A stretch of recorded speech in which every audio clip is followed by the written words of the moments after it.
Hi friends, இன்னைக்கு நம்ம சுண்ட வச்ச மீன் குழம்பு ரெசிபி தாங்க பார்க்க போகிறோம். வாங்க வீடியோக்குள்ளே போகலாம். இந்த ரெசிபிக்கு நம்ம புளி மிளகாத்தூள் எதுவும் யூஸ் பண்ண போகிறதில்ல. மசாலா அரைச்சி தாளிக்க போகிறோம், அவ்வளோதாங்க. மசாலா அரைச்சிக்கலாம். நான் 1/2 கப் தேங்காய் எடுத்திருக்கேன், அதை போட்டுக்கலாம். 2 பெரிய வெங்காயம் கட் பண்ணி வச்சுருக்கேன், அதை சேர்த்துக்கலாம். ஒரு பெரிய தக்காளி, 4 பல்லு பூண்டு,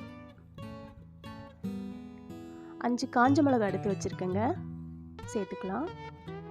2 காஷ்மீரி மிளகாய், 1/4 ஸ்பூன் மஞ்சத்தூள் சேர்த்துக்கிறேன். 1 ஸ்பூன் சீரகம் சேர்த்துக்கலாம். தேவையான அளவு உப்பு சேர்த்துக்கலாம்.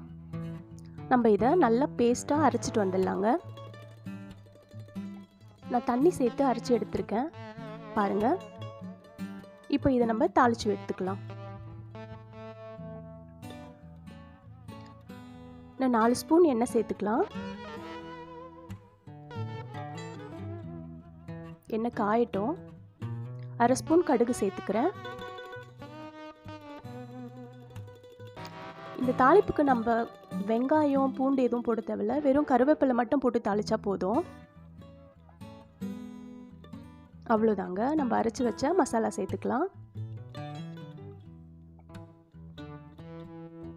நான் இந்த ஜாரில் ஒரு 1/4 கப் தண்ணி சேர்த்து கலக்கி ஊற்ற போகிறேங்க.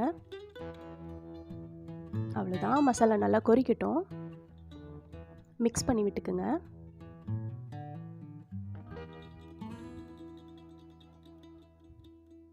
பாருங்கள், நல்லா கொதிச்சு வந்திருக்கு.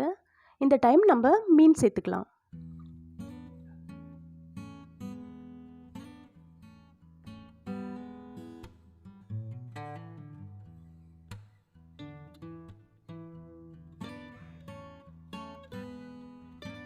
அவ்வளோதாங்க. நம்ம ஒரு 2 நிமிஷத்துக்கு நல்லா ஹை ஃப்ளேமில் வச்சு மீன் வேக விடலாம். மூடி வச்சிடலாம். பாருங்கள், நல்லா மீன் வெந்து குழம்பு நல்லா சுண்டி வந்திருக்கு.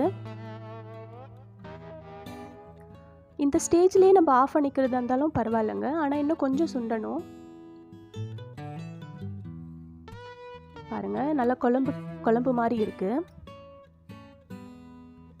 இன்னும் கொஞ்சம் சுண்ட வச்சுக்கலாம்.